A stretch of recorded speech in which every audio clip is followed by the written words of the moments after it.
When I started Kibera Girls Soccer in Kibera, which gave birth to Kibera Girls Soccer Academy, there was a lot of gender inequalities that was very stark in Kibera. And so when I started it, I started a football program that was for all girls.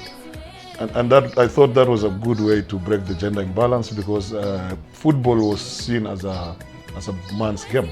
In Kenya, football was a man's game, and in Kibera, there was no girls football team. So I started a girls football team. And then the girls football team over years was playing with primary school going kids. And then after primary school, they were not going anywhere. They were not making it into high school because the cost of education was pretty expensive. And suddenly I started losing them. They were not coming to the field, and then I followed them to their homes, and some were drained away, some went into prostitution. And every time I kept asking myself, what did I need to do? What is the solution? The answer would be education, education, education. Being competitive is how I would like the girls to look at life. Life is a competition, life is a game, and you have to come up at your best. You know, if you're a goalkeeper, you have to ensure that nobody scores. If you're a defender, you have to ensure no striker goes through. If you're a midfielder, make sure you're in control of the game. So whatever roles that you play, either in your individual life or in your rather what your challenges are, you know, it motivates me to look at life as a competition, and I would love people to win every time. So that's why I find competitiveness in sport as very inspiring.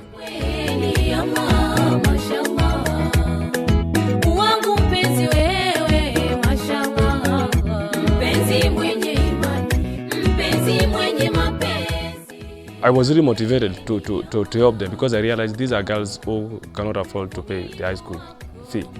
So I was actually driven by the desire I saw in the girls to learn, and maybe they were not able to afford the education. And having learned at the same station, I wanted to give back to the society. It was like giving back to the society.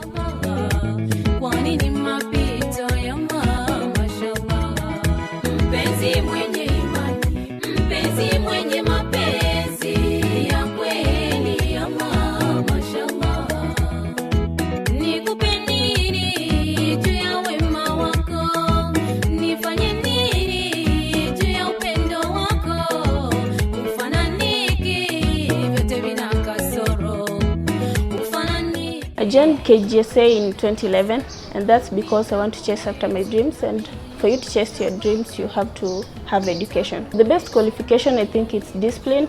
Then you have to have high grades in your KCPE exams, and you'll be good to go.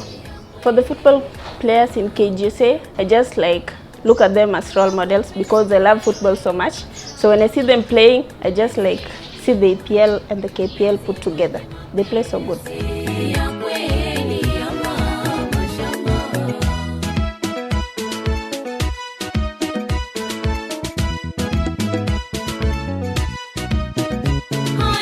We keep on saying we have to change Kibera, we have to change Kibera. Then how else will you change Kibera if not educating the people living in Kibera? And if these girls really come from Kibera and you want to change their lives, then when you give them education, then automatically you are making them to be independent, you are helping them to help their families. I think that's the only way you can do it. You'll be surprised to realize so many people do a lot of things in the slum. So many NGOs are pumping money in the slum. But still, it is not having any difference. When they pull out, people go back to the same situation. But somebody who has been educated will not go back to the same situation, because you've really opened up their mind. You've given them option, something else to do. And that's why I really think education is really what these people need. It is very clear that at KGSA competes with all the schools in Kenya. The best schools with 50 acres of land and all that. So the competition is so stiff. And so we need to figure out how to put ourselves ready for such kind of competition. And we've done that in two prongs. One prong was to empower the teachers, because most of the teachers at KGSA are volunteers. So they had not gone to college, they are not like professional teachers. So the first prong was to empower the teachers. And I'm glad to say that quite a number of them through the KGSA Foundation are going to university right now. And then the second prong is to create more study time for the students. And I think with that we can see more positive results in performance.